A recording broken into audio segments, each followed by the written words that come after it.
The upper 80s to lower 90s. I'll have your football forecast coming up. Thanks, Nathan. We are following some breaking news this morning. An overnight house fire in Jackson. It happened around 2:30 this morning on Catalina Circle. We've learned that the house was vacant. Investigators tell us they have little information at this time. We did speak to a neighbor who saw the flames. Got them come in the kitchen. I seen them want the light flashing, so I looked out the window.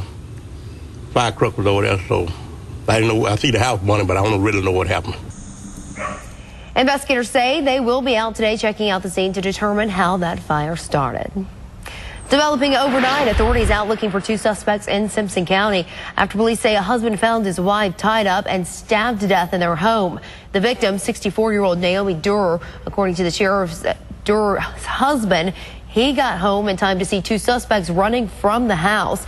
He says he didn't recognize them. Authorities have been searching that area since. We're still looking for them. Right now, we're not sure exactly what happened or what the motive is. We just know that they came in on her. We don't know how or who it was. Officials took Durer's body to the state crime lab in Jackson. If you have any information, call the Simpson County Sheriff's Department. That number is 601-847-1439. Jackson police have made an arrest in a nightclub burglary. They say this man is the one in a surveillance picture taken at Club Eclipse. According to police, he stole about $10,000 worth of equipment and caused about $20,000 worth of damage. This morning, police are looking for the leads to find the men who killed 2 people at a sports bar with assault rifles. 16 WAPT's Tammy Eswick talked to the chief about the investigation. Yeah, Jackson police say the suspects used automatic weapons. So many bullets flew into the front of this building that investigators had to start marking them off. You can see 13 there, 14 right here, and there's more. Detectives found 50 shell casings outside of Vision's nightclub Tuesday night. That's where 3 gunmen jumped out of a black Chevy Suburban and started shooting into a crowd. 38-year-old Stephen McElroy and his 26-year-old nephew, DeMarcus McElroy, both died in the gunfire. We haven't identified anybody that we can publicly call a person of interest or a suspect at this time. So we're really in an information gathering mode. Police say they need your help catching these killers. That somebody out in the community knows who did it. So we're soliciting information from the public. And to be quite honest, we've had quite a few tips. But Chief Lee Vance says those tips are only part of cracking the case, and so far, none have panned out.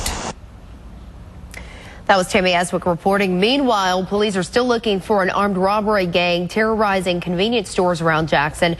This is surveillance video of the gang storming the Shell gas station on McClure Road. They jumped the counter, threatened the clerk, even dragged another employee to the floor before taking off with cash. It's just one of 8 robberies police say they've committed since July 1st. Most of them are in the same area and near an interstate, all except for one, the Shell Quick Stop, which is off of McClure Road. If you have any information about the cases, you're asked to call Crime Stoppers. That number, 601-355-TIPS. New this morning, a search team is headed to the crash site of Malaysia Airlines Flight 17. That's the plane they believe someone gunned down over Ukraine back in July.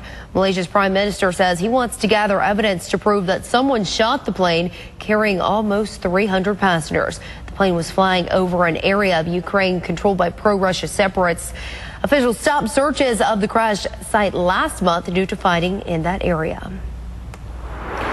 Another American doctor infected with Ebola while working in Liberia has arrived back in the U.S. for treatment. An ambulance took Dr. Rick Sacker to the Nebraska Medical Center in Omaha yesterday. The first 2 American aid workers infected by Ebola have recovered since being flown to an Atlanta hospital for treatment. Now to that out-of-control private plane that crashed yesterday. A couple was flying from New York to Florida when the husband who was piloting the plane lost consciousness. ABC's Gloria Riviera has the latest on the FAA's investigation. This morning, chilling pilots' radio recordings in an aviation mystery. How did a New York couple's brand new plane fall from the sky 14 miles off the coast of Jamaica? Over 900 Kilo November, Atlanta Center. How do you read? According to flight records, real estate developer and philanthropist Larry Glazer and his wife Jane left Rochester, New York on Friday at 8:45 a.m., headed for Naples, Florida, where the couple owns a home. About an hour in, at 28,000 feet over North Carolina, the first indication of trouble, a request to descend 10,000 feet. We need to descend down to about 180. We have an indication it's not correct in the plane. Bye-bye. Due to traffic, Glazer is only cleared to drop to 25,000 feet at first, but then repeated instructions from controllers to descend further go unanswered.